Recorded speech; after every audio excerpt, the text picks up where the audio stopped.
हाँ बेटा, good morning. अपने क्लास जो अपन ने लास्ट जो पढ़ा था बेटा, वो मोल कंसेप्ट पढ़ लिया था।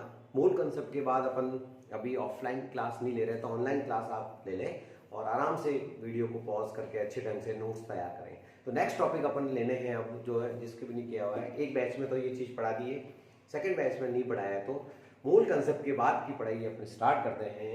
और कौन सा टॉपिक पढ़ेंगे? Dimension analysis. लिख दीजिए आप नोट्स में, या फिर इसको कहते हैं बेटा यूनिट फैक्टर मेथड्स। क्या कहते हैं? Unit factor method. क्या है ये मेथड? इन कैलकुलेशंस जब कैलकुलेट करते हैं तो बेटा we need to convert units from one system to other system. Unit को कन्वर्ट करना पड़ता है मीटर को सेकंड में, सेकंड को मीटर में, इंच को सेंटीमीटर में, ठीक है ना, डे को सेकंड में, मिनट में। तो ये जो यूनिट कन्वर्जन करना पड़ता है, बहुत सिंपल मस्त मेथड है बेटा। देखना मजा आएगा इसको पढ़ने का। जैसे मूल कंसेप्ट बहुत अच्छा लगा होगा आपको, वैसे वैसे ये भी मस्त है। This purpose we used unit factor method.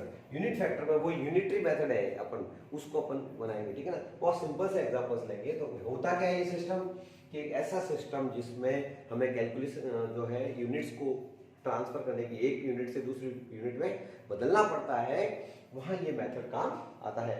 तो बच्चों इस मेथड में ध्यान देना बेटा, कि मान लीजिए मैं कह दूं आपको कि एक मिनट में कितने सेकंड है। जैसे यूनिटरी कैसे बनाना है देखना। एक मिनट में क्या होता है बेटा, रिलेशन फिक्स होता है। एक मिनट में 60 सेकंड है, तो इसका यूनिट फैक्टर कैसे बनाना है? तो ये आप 1 ले लीजिए। 1 इक्वल्स टू क्या होगा, ये यूनिट है उसको नीचे ट्रांसफर कर दीजिए। 60 सेकंड अपॉन क्या हो गया बेटा, मिनट। ये इसका यूनिट फैक्टर हो गया। क्या हो गया? किसके रेस्पेक्ट में? मिनट के रेस्पेक्ट में, ठीक है ना। और सेकंड में बनाना तो ये क्या होगा, पूरा पूरा नीचे चला जाएगा। इसका एक और यूनिट इसके रेस्पेक्ट में भी लिख सकते हैं, तो इसको क्या करो, पूरा का पूरा नीचे ले जाओ। तो ये हो जाएगा 1 मिनट, फिर बेटा अपॉन ये पूरा नीचे ले जाएंगे तो क्या हो जाएगा 60 सेकेंड। तो ये भी आपकी क्या हो गया बेटा, यूनिट, ठीक है ना। अब इससे जब जरूरत होगी तो अपन जिसकी जरूरत होगी वो मल्टीप्लाई करेंगे। कैसा क्वेश्चन आएगा एग्जाम में, देखिए एग्जाम में क्वेश्चन कैसा आता है। क्वेश्चन ये ऐसे आता है कि how many seconds in 4 hours, ठीक है ना, या 4 मिनट्स ले लेते हैं पहले। आवर्स वाला भी बात करेंगे, थोड़ा कॉम्प्लिकेशन बाद में। 4 मिनट्स तो सबको पता है कि आंसर आएगा, लेकिन इसको करना कैसे है। तो आंसर कैसे करोगे बेटा, सबको आंसर तो पता है आंसर, ठीक है ना। 1 मिनट में 60 सेकंड होते हैं, तो 4 से मल्टीप्लाई करो, 6 24 240 सेकंड आएंगे आंसर। लेकिन करना कैसे है कि अपन को क्या पूछा है बेटा, 4 मिनट्स में सेकंड पढ़ा है, 4 मिनट्स में पढ़ा है, तो अपन को लिखना है 4 मिनट को किससे मल्टीप्लाई कर दोगे, सेकंड पूछा है तो सेकंड बचेगा बेटा, बाकी कट जाएगा। तो आप क्या करोगे, 60 सेकंड अपॉन मिनट से कौन से यूनिट फैक्टर, इससे मल्टीप्लाई कर दोगे यूनिट फैक्टर से 60 सेकंड मिनट से। तो ये मिनट से मिनट कैंसिल हो जाएगा और 4 इंटू 60 सेकंड ही बचेगा। तो ठीक है ना, 240 सेकंड्स हो गया। या उल्टा है, यदि अपन को पूछे, अब मैंने तो क्या पूछा है कि how many second in minutes, ठीक है ना, how many minutes in second, तो आप इससे मल्टीप्लाई कर लेना, बहुत आसान है, ठीक है ना। इसी तरह से एक क्वेश्चन और करते हैं अपन कि इसका यूनिटरी फैक्टर बना लो और उससे मल्टीप्लाई कर दो। जैसे एक क्वेश्चन और ले लो, उससे समझ आएगा। रिलेशन पता होता है तो उसे यूनिट फैक्टर बना दिया जाता है। कैसे कि 1 इंच है बेटा, 1 इंच में जो है 2.54 सेंटीमीटर होता है। कितने? 245 सेंटीमीटर होता है 1 इंच में। इसका यूनिट फैक्टर बनाओगे तो क्या होगा, 1 इक्वल्स टू क्या हो जाएगा, 2.54 सेंटीमीटर अपॉन इंच। ये जो यूनिट है बेटा, इसको नीचे ले जाओ ट्रांसफर करके, ये क्या हो गया, इंच। अब आप उनको क्वेश्चन पूछ रहा है, बुक का एग्जांपल ले रहा हूं मैं, बुक से एक एग्जांपल ले रहा हूं, और वो क्या कह रहा है, ए पीस ऑफ मेटल, ठीक है ना। क्वेश्चन है बेटा, a piece of metal, a piece of metal is 3 inch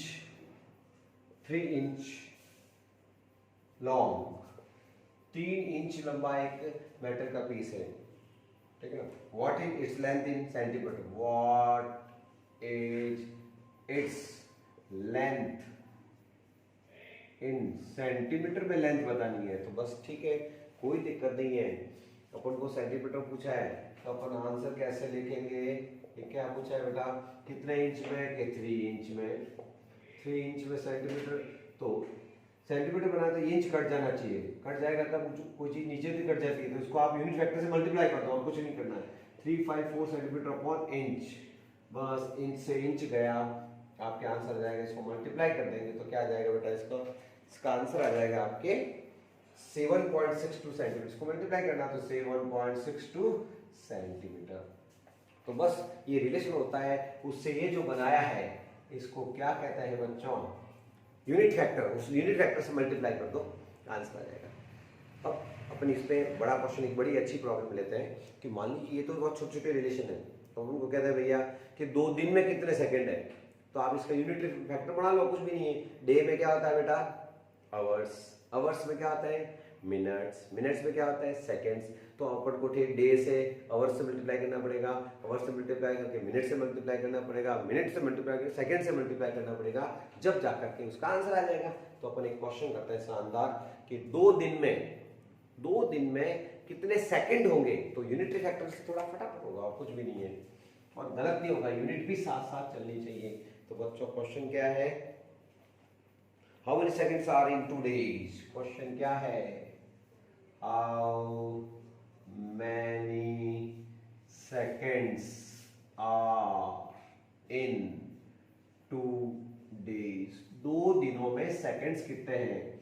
तो होशियार बच्चे को पता है कि डे में आपके एक दिन में कितने घंटे होते हैं भाई? 24 घंटे। तो 24 आवर्स अपॉन डे, क्योंकि जो कट ये नीचे रखोगे बेटा कट जाएगा ये। अब आवर्स के अंदर क्या होता है? मिनट्स। एक ठीक ना, एक आवर में कितने मिनट होते हैं? कि 60 मिनट। 60 मिनट और आवर 1 हो गया, 1 आवर में 60 मिनट होते हैं। इसी तरह से 1 मिनट में सेकंड कितने होते हैं? कि 60 सेकंड। तो लॉस ऑफ 60 सेकंड अपॉन ये हो जाएगा 1 मिनट। 1 मिनट में 60 सेकंड। यूनिट फैक्टर बना ली, बस देखना जादू। अब क्या कट रहा है तो कट जाएगा, सारा कटा के खेल खत्म है। तो ये शानदार मेथड है। डे से डे गया, आवर से आवर गया, मिनट से मिनट गया, सारे कट जाएंगे। अब किसका क्या हो बचेगा? 2 को मल्टीप्लाई किसके करना? फिर 24 से, फिर 60 से, और पीछे सेकंड यूनिट है तो ये आ जाएगा। इसको मल्टीप्लाई करोगे तो आपके आंसर आ जाएगा। कितने सेकंड आएंगे बेटा? इसका मल्टीप्लाई करके देख लेना, आप आराम से मल्टीप्लाई करना, आएगा 172,800 सेकेंड। तो बच्चों ये है आपके यूनिट फैक्टर मेथड। इसमें क्या यूनिट फैक्टर बना लेते हैं और इसको मल्टीप्लाई करते हैं। वही सिंपल बात है, जो चीज बचानी है ना वो ऊपर रह जाएगी। जो कटती है क्रॉस में डिवाइड में कट गया, डे से डे काटे, आवर से आवर काटा, मिनट से मिनट काटा, तो सेकंड बचा, बाकी सब नंबर ही बचे हैं। 2, 24, 60, ठीक है ना, इनको मल्टीप्लाई सेकंड। ये सेकंड्स आ गए। 2 दिनों में सेकंड निकाल दिए अपन ने। कितना है कि इस मेथड को लगा के सेकंड से निकालते हैं। तो ये होता है यूनिट फैक्टर मेथड। अब अपन क्या पढ़ेंगे बेटा? लॉ ऑफ केमिकल कॉम्बिनेशंस पढ़ेंगे, जो अपन ने 9th में पढ़ा था। ये भी मैंने पढ़ा दिया था क्लास में। तो आपके हेडिंग डालेंगे लॉ ऑफ केमिकल कॉम्बिनेशन। हाँ बेटा, अब अपन पढ़ते हैं क्या? Law of combination, chemical combination. ये 9th में पढ़े बेटा अपन ने। क्या थे? एक तो है law of conservation of mass. Mass कभी डिस्ट्रॉय नहीं होता है। Mass neither be created not be destroyed. Prove करेंगे एग्जांपल से। ये है फर्स्ट लॉ। लॉ ऑफ, लिखिए आप नोट में लिखना है, law of conservation of mass. Mass कभी डिस्ट्रॉय नहीं होता, वो इसमें पढ़ेंगे। प्रूव एग्जांपल से देना है। वही 9th में आपने कैसे भी पढ़ेंगे मतलब नहीं है। अब प्रूव करके चीजें पढ़ो, समझ के पढ़ो, मजा आएगा इसका पढ़ने का। दूसरा है बेटा लॉ ऑफ डेफिनेट प्रोपोर्शंस। अपन कोई भी कंपाउंड हो दुनिया का, उसमें जो एटम्स होते हैं ना, उनका मास फिक्स रेशियो में होता है।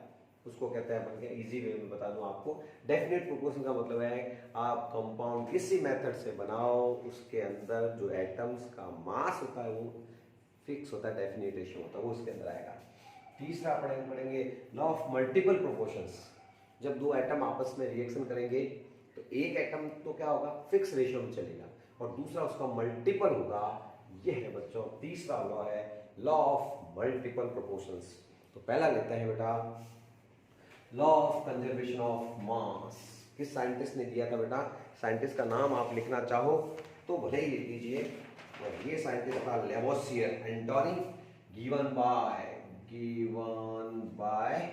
Antony Lavoisier, Lavoisier LAVOISER, Lavoisier scientist का नाम याद रखे तो रख ले।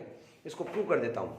जब अपन कोई भी रिएक्शन लिखते हैं, जैसे पानी बनाना है, वाटर बनाना है, CO2 बनानी है, C+O2, है ना बेटा, या जो करें ना अपन, मान लीजिए वाटर बनाइए तो बैलेंस हो जाएगी रिएक्शन।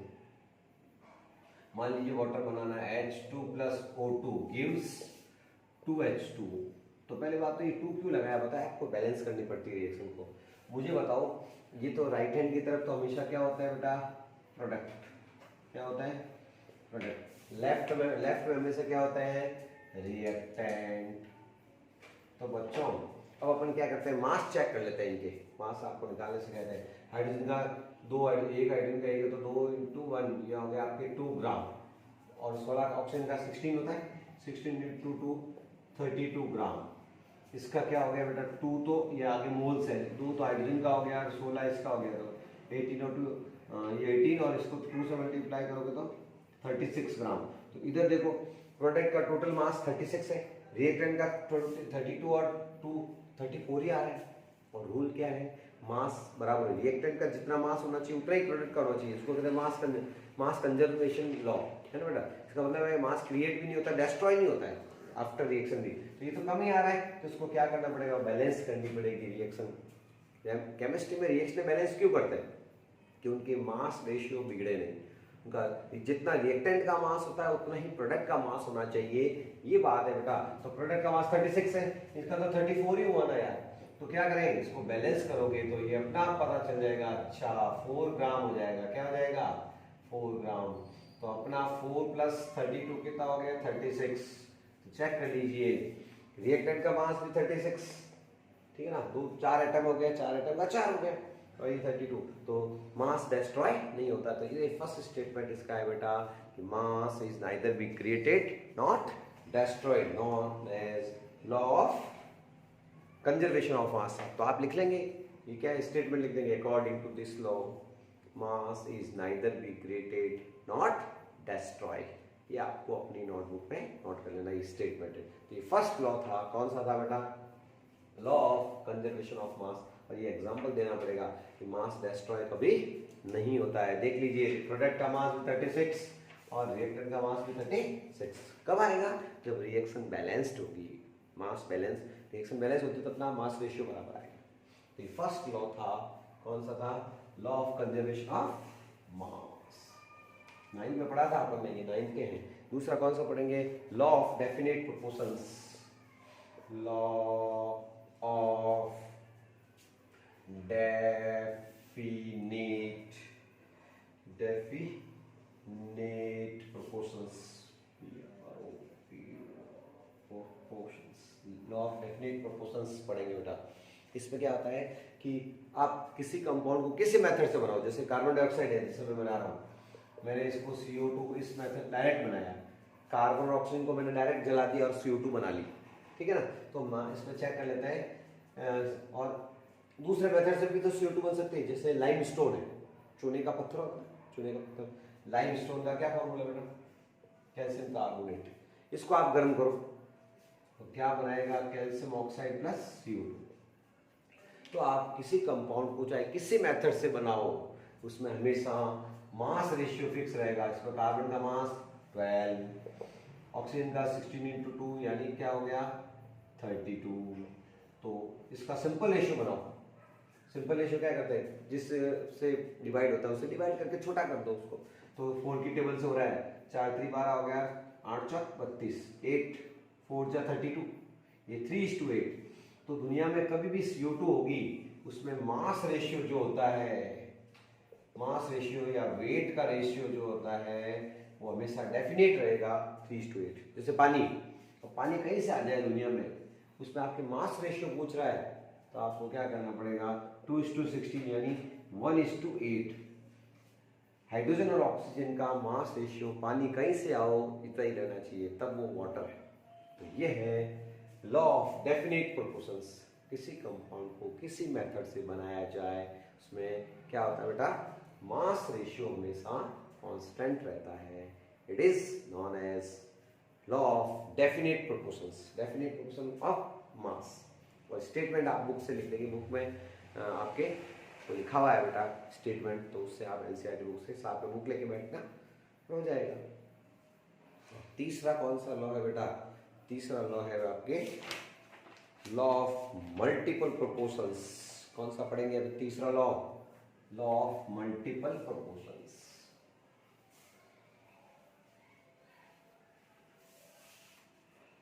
तीसरा आपको पढ़ना है लॉ ऑफ मल्टीपल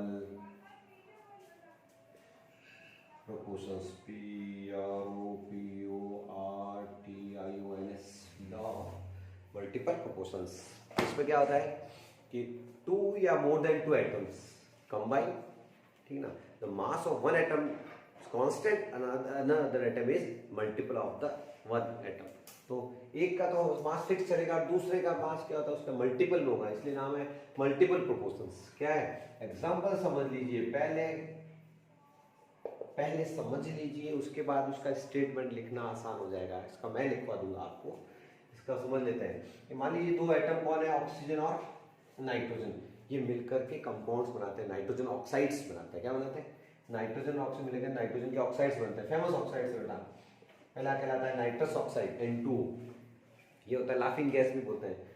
खूब सारे कंपाउंड बनाते हैं दोनों मिलकर के, nitrous oxide, nitric oxide, nitrogen N2O3, die nitrogen trioxide, die nitrogen tetroxide and die nitrogen pentoxide. Okay, अब ये वास्तव में इस फॉर्म में होता है नाइट्रिक ऑक्साइड। इसका आप चाहो तो नाम लिखो तो बोले नाइट्रस ऑक्साइड। ये कौन सा है? नाइट्रिक ऑक्साइड, नाइट्रिक होता है। ये die nitrogen trioxide, die nitrogen trioxide क्या होता है? ट्राइऑक्साइड। ये डाई नाइट्रोजन टेट्राऑक्साइड, कौन सा ऑक्साइड है? टेट्राऑक्साइड। और ये डाई नाइट्रोजन पेंटाऑक्साइड, तो पेंटाऑक्साइड। तो ये ऑक्साइड्स होते हैं पांच।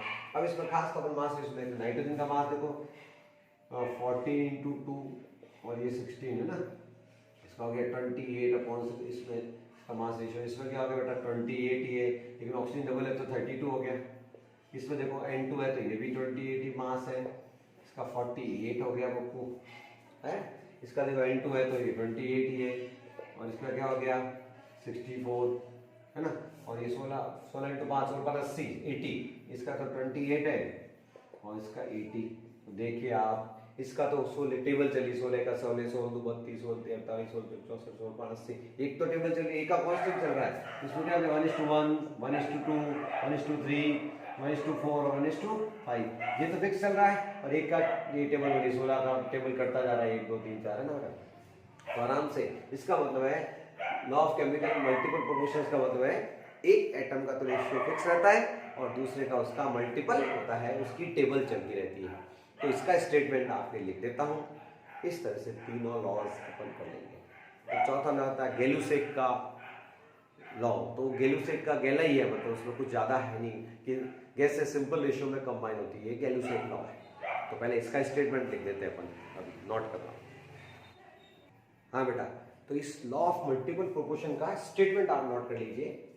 क्या कहता है वही आपको समझाया जो कि इसमें देखो एक एलिमेंट का तो फिक्स रेशियो 12 और एक का इसका मल्टीपल चल रहा है। वो सिंपल छोटा एग्जांपल दे दिया, वो बड़ा एग्जांपल था, ये छोटा है।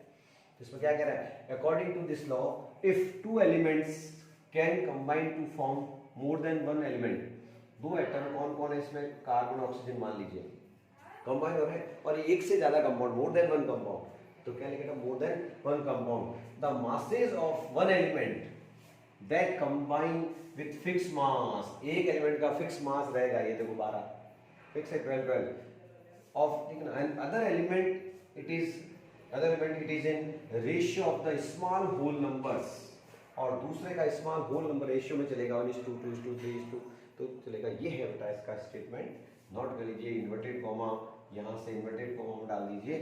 ये है लॉ ऑफ मल्टीपल प्रोपोर्शंस। एक एग्जांपल और ले लो तो ये वाला ले लो, एक नाइट्रोजन ऑक्साइड्स वाले लो, तो तो ये ध्यान रखना है कि कंपाउंड एक ही दो एलिमेंट एक तरह के कंपाउंड बनाए तो उसमें रेशियो फिक्स चलता है। तो ये है लॉ ऑफ केमिकल कॉम्बिनेशंस।